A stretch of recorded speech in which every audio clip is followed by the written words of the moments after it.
Hello everyone, कैसे हैं आप सभी। उम्मीद करते हैं आप सभी स्वस्थ होंगे।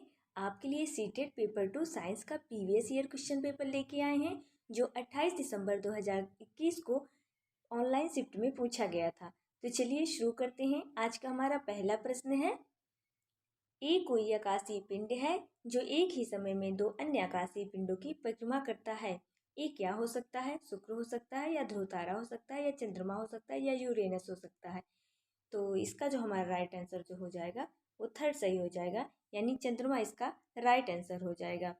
अन्य आकाशीय पिंड के चारों ओर घूमने वाले किसी भी पिंड को उपग्रह के रूप में भी जाना जाता है।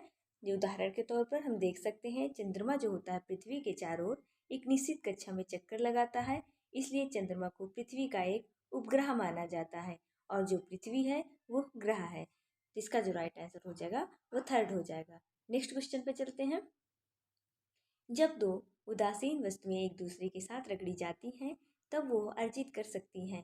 पहला ऑप्शन है हमारा समान परिमाण के विजातीय आवेश। सेकेंड ऑप्शन है हमारा समान परिमाण के सजातीय आवेश।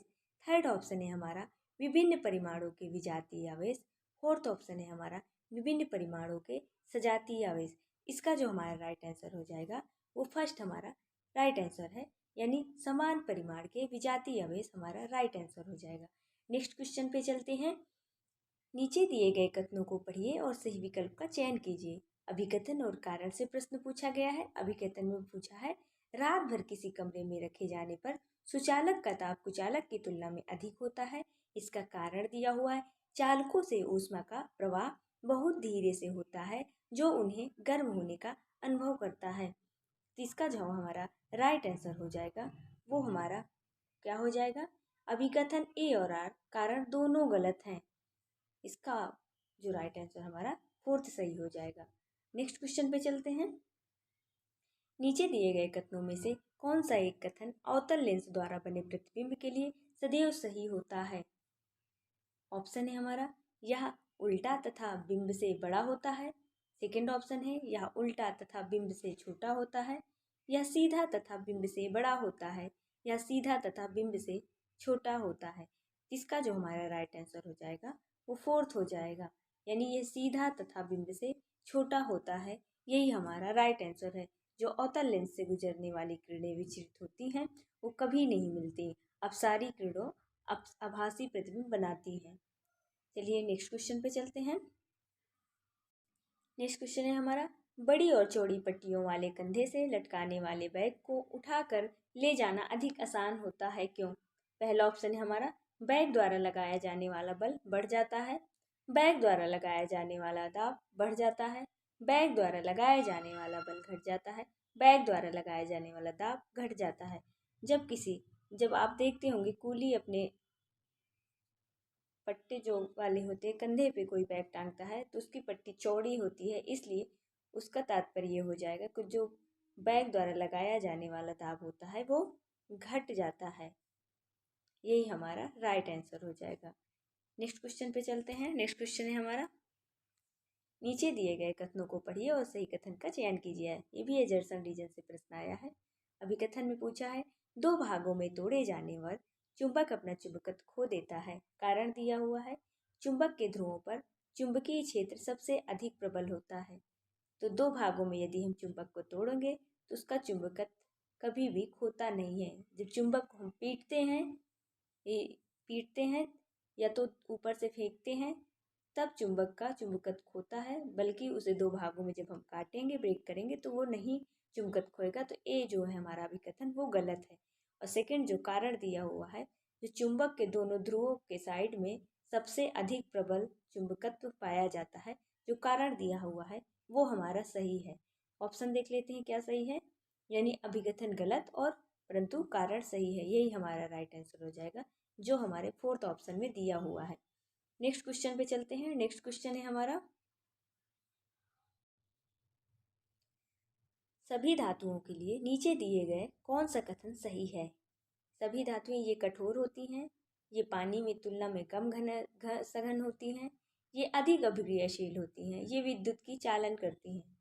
जो सभी धातुएं हैं वस्तुतः कठोर तो होती हैं, लेकिन जो मरकरी होता है वो भी धातु में ही आता है, लेकिन वो लिक्विड फॉर्म में पाया जाता है, तो इसलिए ये सभी धातुएं कठोर नहीं होती, तो ये हमारा ऑप्शन गलत हो जाएगा। ये पानी की तुलना में कम घन सघन होती हैं, नहीं ज़्यादा भी सघन होती हैं, ये भी हमारा आंसर कट जाएगा। ये अत्यधिक अभिक्रियाशील होती हैं, कुछ धातुएं जो है कम अभिक्रियाशील भी होती हैं, तो ये भी हमारा ऑप्शन कट जाएगा। ये विद्युत चालन करती हैं, यही हमारा राइट आंसर हो जाएगा, यानी फोर्थ इसका राइट आंसर है। नेक्स्ट क्वेश्चन पे चलते हैं। नेक्स्ट क्वेश्चन है हमारा,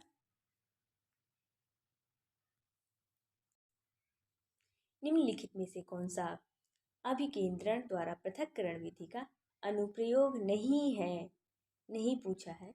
तो ऑप्शन देख लेते हैं हम। कपड़े धोने की मशीन में गीले कपड़ों से पानी पृथक करना, इसमें तो अभिकेंद्रण होता है। सेकंड ऑप्शन है दूध से मक्खन क्रीम पृथक करना, इसमें भी होता है।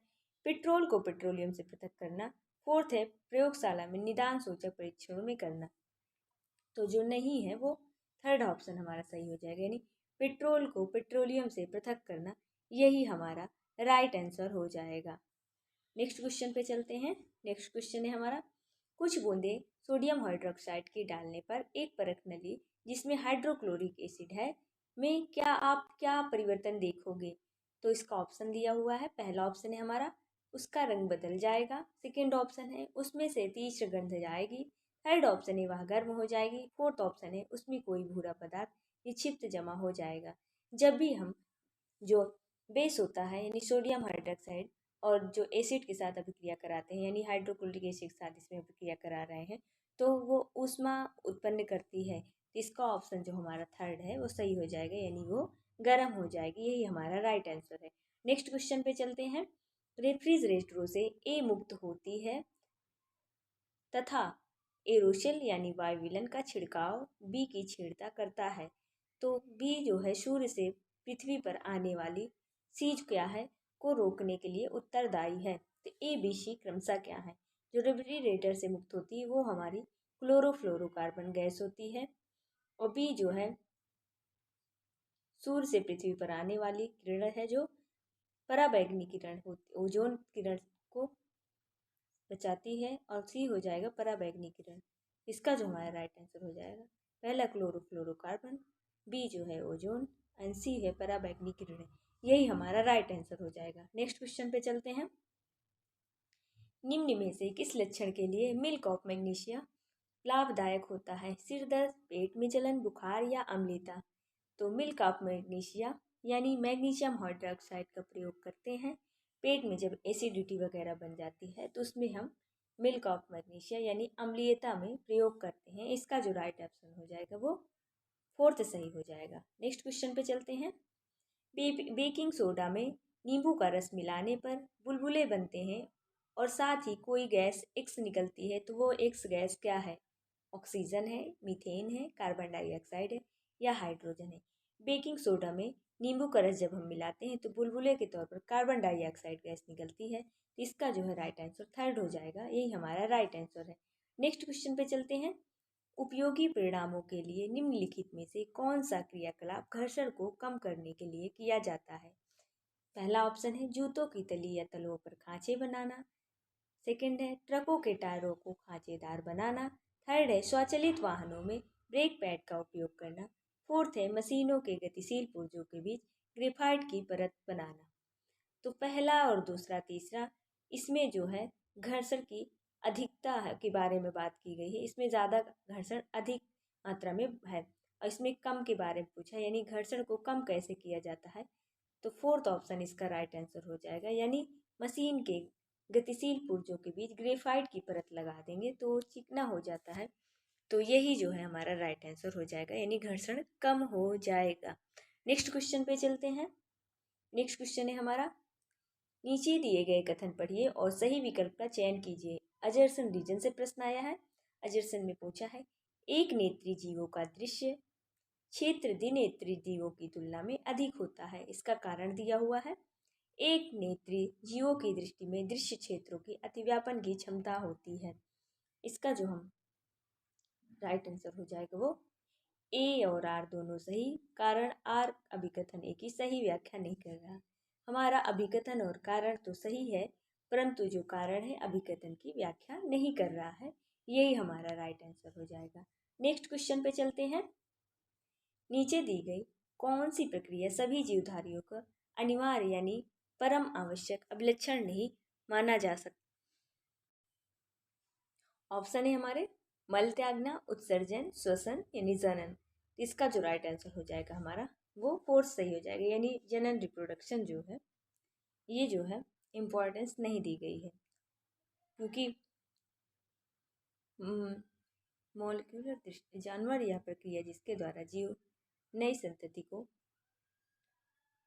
निर्माण करते हैं या उत्पन्न करते हैं, किंतु सभी जीव जीवित प्रजनन करने की क्षमता नहीं पाई जाती। इस कारण जनन की जो है आवश्यक नहीं माना, विलक्षण नहीं माना गया। यही हमारा राइट आंसर हो जाएगा। नेक्स्ट क्वेश्चन पे चलते हैं। भोजन पकाते समय अत्यधिक आसानी से नष्ट होने वाला विटामिन निम्न में से कौन सा है? विटामिन B12 या विटामिन ए या विटामिन 4 या विटामिन सी? इसका जो हमारा राइट आंसर हो जाएगा वो विटामिन सी हो जाएगा। ये जो है भोजन पकाते समय अत्यधिक आसानी से नष्ट होने वाला विटामिन है। नेक्स्ट क्वेश्चन पे चलते हैं। नेक्स्ट क्वेश्चन है हमारा, निम्नलिखित में से खरपतवार को हटाने की सर्वोत्तम विधि कौन सी है? खरपतवार को हाथों से उखाड़ना या पुष्पों और बीजों को हाथों से हटाना या फसल काटने के पश्चात प्रतिपर्णों को जलाना या घास पात नासी का छिड़काव करना? इसका जो हमारा सबसे बेस्ट आंसर हो जाएगा वो खरपतवार के हाथों से उखाड़ना। यही हमारा राइट आंसर हो जाएगा। नेक्स्ट क्वेश्चन पे चलते हैं। निम्नलिखित में से किसके कारण वाष्पोत्सर्जन की दर में वृद्धि होती है? पत्तियों का क्षेत्रफल, वृक्ष की ऊंचाई, हवा वायु का वेग में वृद्धि। इसका जो हमारा राइट आंसर हो जाएगा वो सेकंड सही हो जाएगा, यानी पत्ती का क्षेत्रफल और हवा वायु के वेग की वृद्धि। यानी जितना ज़्यादा हवा चलेगी और पत्ती का जितना ज़्यादा क्षेत्रफल रहेगा या कम रहेगा उसके अनुसार वाष्पोत्सर्जन की दर धीमी तेजी होगी। तो इसलिए हमारा राइट आंसर हो जाएगा वो सेकंड सही हो जाएगा। वृक्षों की ऊंचाई पर इस पर कोई इफेक्ट नहीं पड़ेगा, इसलिए राइट आंसर हमारा ए सी यानी सेकेंड ऑप्शन हमारा राइट आंसर हो जाएगा। नेक्स्ट क्वेश्चन है हमारा, निम्नलिखित में दी गई सूचना के आधार पर मृदा के प्रकार को पहचानिए। इसमें मृदा दी गई है, इसमें अंतःश्रवण दर, वातन और जलधारण क्षमता के बारे में बताया गया है। तीनों में तीन मृदा दी गई है, एक्स वाई जेड। एक्स में उच्च अंतःश्रवण दर, वातन अच्छा और कम जलधारण क्षमता होती है, और जो वाई मृदा है वो धीमी से माध्यम है और माध्यम वातन और माध्यम जलधारण है, और जेड जो है बहुत धीमी और वातन जो है बहुत बुरा और जलधारण क्षमता सबसे उच्च होती है। जो सबसे उच्च जलधारण क्षमता होती है वो मृदमंड यानी चिकनी मृदा में होती है, और माध्यम जो होती है वो जलधारण क्षमता वो दुमटी मृदा में होती है, और सबसे कम जलधारण क्षमता बलुई मृदा में होती है। इसलिए सबसे कम बलुई मृदा हो जाएगी, माध्यम जिसका हो जाए दुमटी मृदा, और सबसे उच्च जलधारण क्षमता हमारी मृदमंड यानी चिकनी मृदा में हो जाएगी। तो बलुई दुमती मृदमंड पहले ऑप्शन में है, तो यही हमारा राइट आंसर हो जाएगा। नेक्स्ट क्वेश्चन पे चलते हैं। नेक्स्ट क्वेश्चन है हमारा, नीचे दी गई अनुकूलताओं के आधार पर पौधों यानी हमारे प्लांट को पहचानिए। तनों और पत्तियों पर मोमी परत है, नुकीली कटीली पत्तियां और शीघ्रता से झड़ती हैं, अंगुली जैसी अंगुली नुमा पत्तियां हैं, और तनों के छिद्र खोखलापन है। ऑप्शन देख लेते हैं, कैनिफर, हाइड्रिला, कमल and cactus. Cactus, conifer, hydrilla, कमल, कोनिफर, हाइड्रिला, कैक्टस, कमल, कमल, कोनिकल, कोनिफर, कैक्टस, हाइड्रिला। इसका जो हमारा राइट आंसर हो जाएगा वो सेकंड सही हो जाएगा, यानी कैक्टस, कोनिफर, हाइड्रिला और कमल। यही हमारा राइट आंसर हो जाएगा। यानी नुकीली कटीली पत्तियां और शीघ्रता से जो झड़ती हैं वो कोनिफर होती हैं, और जो अंगुली जैसे अंगुलीमान पत्तियां होती हैं वो हाइड्रिला की होती हैं, और तनों में जो खोखलापन छिद्र पाया जाता है वो कमल में पाया जाता है। यही हमारा राइट आंसर हो जाएगा। नेक्स्ट क्वेश्चन पे चलते हैं। निम्नलिखित में से कौन सा कथन विज्ञान के सिद्धांतों की सबसे सटीक व्याख्या है? पहला है विज्ञान के उत्तम सिद्धांत थ्योरी विज्ञान के नियम बनाना। सेकंड है विज्ञान के सिद्धांत थ्योरी अर्थात थ्योरी का स्तर विज्ञान के नियम के स्तर से ऊंचा है। विज्ञान के सिद्धांत थ्योरी दर्शनीय परिघटनाओं के निष्कर्ष हैं। फोर्थ है विज्ञान के सिद्धांत थ्योरी नियम जब बनते हैं जब पर्याप्त प्रमाण समर्थन से में उपलब्ध होते हैं। इसका जो राइट ऑप्शन हो जाएगा वो हमारा थर्ड सही हो जाएगा, यानी विज्ञान के सिद्धांत अर्थात थ्योरी दर्शनीय परिघटनाओं के निष्कर्ष हैं। नेक्स्ट क्वेश्चन में पूछा गया है, विज्ञान में प्रयोग निम्नलिखित में से किस स्तर से शुरू होने चाहिए? पहला ऑप्शन है प्राथमिक, दूसरा ऑप्शन है उच्च प्राथमिक, तीसरा ऑप्शन है माध्यमिक और चौथा ऑप्शन है उच्च माध्यमिक। इसका जो हमारा राइट आंसर हो जाएगा वो थर्ड सही हो जाएगा, यानी विज्ञान में जो प्रयोग होते हैं वो माध्यमिक स्तर से शुरू होना चाहिए। तो यही हमारा राइट आंसर हो जाएगा। नेक्स्ट क्वेश्चन है हमारा, एक नए शिक्षण अधिगम को मूल्यांकन करने और अपनाने के लिए निम्न में से क्या एक वांछनीय मानदंड नहीं है? नेगेटिव आंसर पूछा है। अधिगम को बढ़ावा देने वाली शिक्षण संस्था या शिक्षण की लोकप्रियता और प्रभाव। सेकेंड ऑप्शन है हमारा, विज्ञान की सामग्री और प्रक्रिया को सटीक रूप से सामने लाने में अधिगम की क्षमता। और थर्ड ऑप्शन है, विज्ञान और उसकी संभावनाओं के विषय में विद्यार्थियों को उत्साहित करने में अधिगम की क्षमता। एंड फोर्थ ऑप्शन है, जिस सीमा तक अधिगम को विज्ञान शिक्षण अनुसंधान का समर्थन प्राप्त हो। इसका जो हमारा राइट आंसर हो जाएगा वो पहला ही हमारा राइट आंसर हो जाएगा, यानी अधिगम को बढ़ावा देने वाली शिक्षण संस्था या शिक्षक की लोकप्रियता और प्रभाव का वर्णन, यही हमारा राइट आंसर हो जाएगा। नेक्स्ट क्वेश्चन पे चलते हैं। विज्ञान की कक्षा में अधिक समावेशी यानी इंक्लूसिव बनाने के लिए सबसे उत्तम मार्ग क्या है? पहला ऑप्शन है हमारा, विद्यार्थी को प्रोजेक्ट कार्य देना। सेकंड ऑप्शन है हमारा, कक्षा में अधिक प्रयोग करवाना। थर्ड ऑप्शन है, विद्यार्थियों को कक्षा में एकाग्र करने के लिए अधिक प्रश्न पूछना। फोर्थ ऑप्शन है, विविध प्रकार के सीखने के अनुभव देना। इसका जो हमारा राइट आंसर हो जाएगा, सबसे पॉजिटिव टैग वर्ड भी दिख रहा है, विभिन्न विविध प्रकार वगैरह, ये जब भी आ जाए तो ये हमारे पॉजिटिव टैग वर्ड होते हैं। ये हमारा राइट आंसर है। नेक्स्ट क्वेश्चन पे चलते हैं। नेक्स्ट क्वेश्चन है हमारा, निम्नलिखित में से कौन सा कथन प्रेक्षण है? प्रेक्षण के बारे में पूछा है। 4 ऑप्शन है, इसमें देखते हैं। पहले ऑप्शन में दिया हुआ है, न्यूक्लिक अम्ल यानी डीएनए तथा आरएनए में आनुवांशिकता निहित है। आकाश में सेकंड ऑप्शन है, आकाश हमें नीला दिखाई देता है क्योंकि नीले रंग का प्रकीर्णन अन्य रंगों से अधिक होता है। थर्ड ऑप्शन है हमारा, द्रव पदार्थों के कण यादृच्छिक घूमते हैं क्योंकि ये द्रव पदार्थ के अन्य कणों से टकराते नहीं रहते हैं। फोर्थ है हमारा, एक धारा प्रवाही तार अपने चारों ओर चुंबकीय क्षेत्र उत्पन्न करती है। इसका जो हमारा राइट आंसर हो जाएगा वो फोर्थ सही हो जाएगा, यानी एक धारा प्रवाही तार अपने चारों ओर चुंबकीय क्षेत्र से उत्पन्न करती है, यही हमारा राइट आंसर हो जाएगा। नेक्स्ट क्वेश्चन पे चलते हैं। एक विज्ञान का शिक्षक अपनी कक्षा 7 के विद्यार्थियों को उनके आस पड़ोस के लोगों का सर्वे करके उनकी वेशभूषा में उपयोग किए गए कपड़ों के प्रकारों से संबंधित सूचना इकट्ठा करने को कहता है। फिर वह उन कपड़ों की गुणवत्ता, दाम, स्थायित्व और जैव अवघटनीयता के आधार पर विद्यार्थियों से एक रिपोर्ट बनाने को कहता है। यह गतिविधि निम्न में से किसके आकलन को सर्वाधिक प्रोत्साहित करेगी? पहला ऑप्शन है अवलोकन में निपुणता। सेकेंड ऑप्शन है वर्गीकरण दक्षता, विवेचनात्मक सोच। और फोर्थ ऑप्शन है डी है संवाद क्षमता, ई है मूल्य विधि एंड फोर्थ है एफ नंबर में दिया है लैंगिक संवेदनशीलता। तो इसका जो हमारा राइट आंसर हो जाएगा हमारा ए बी। इसका जो हमारा राइट आंसर हो जाएगा ए भी सही हो जाएगा, बी भी, सी भी और डी भी। ई और एफ हमारा नहीं होगा, तो ए बी सी डी हमारे सेकंड ऑप्शन में दिया है, यानी इसका दूसरा राइट आंसर हो जाएगा। नेक्स्ट क्वेश्चन पे चलते हैं। विज्ञान की शिक्षा में समुदायों की प्रभावी भागीदारी का निम्न में से कौन सा कथन एक उदाहरण है? पहला, खेल के मैदान के विकास के लिए अभिभावक की मदद मांगना। सेकंड है, विद्यालय में उचित स्वच्छता संसाधनों के विकास के लिए समुदाय के सदस्यों की मदद मांगना। और थर्ड है, विद्यार्थियों को उनके कार्य में सहयोग देने के लिए अभिभावकों को कहना। फोर्थ है, समुदाय के सदस्यों को संदर्भ व्यक्ति के रूप में अपनी दक्षता को साझा करने के लिए कहना। इसका हमारा राइट आंसर हो जाएगा फोर्थ, यानी समुदाय के सदस्यों को संदर्भ पॉजिटिव टैग वर्ड भी है, संदर्भ व्यक्तियों के रूप में अपनी दक्षताओं को साझा करने के लिए कहना, यही हमारा राइट आंसर हो जाएगा।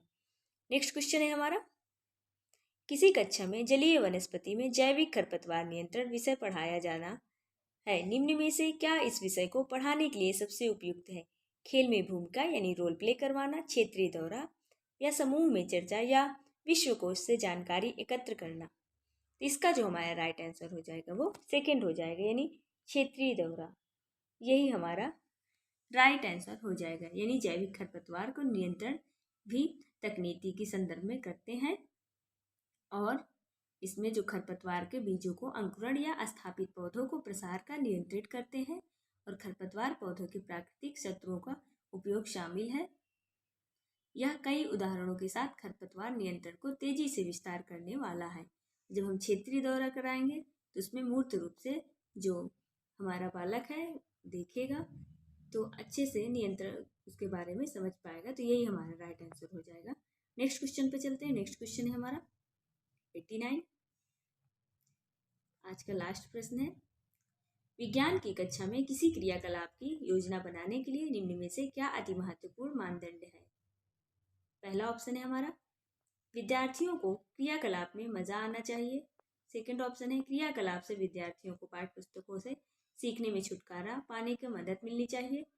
थर्ड ऑप्शन है, क्रियाकलाप के व्यवहार अनुभव के कुछ अवसर प्रदान करने चाहिए। और फोर्थ ऑप्शन है, क्रियाकलाप को अवधारणा की समझ की ओर अग्रसर करना चाहिए। इसका जो हमारा राइट आंसर हो जाएगा, क्रियाकलाप को अवधारणाओं को की समझ की ओर अग्रसर होना चाहिए। यही हमारा राइट आंसर हो जाएगा। ऐसे डेली प्रैक्टिस सेट इस चैनल पे करवाए जाते हैं। यदि आपने चैनल को सब्सक्राइब नहीं किया है तो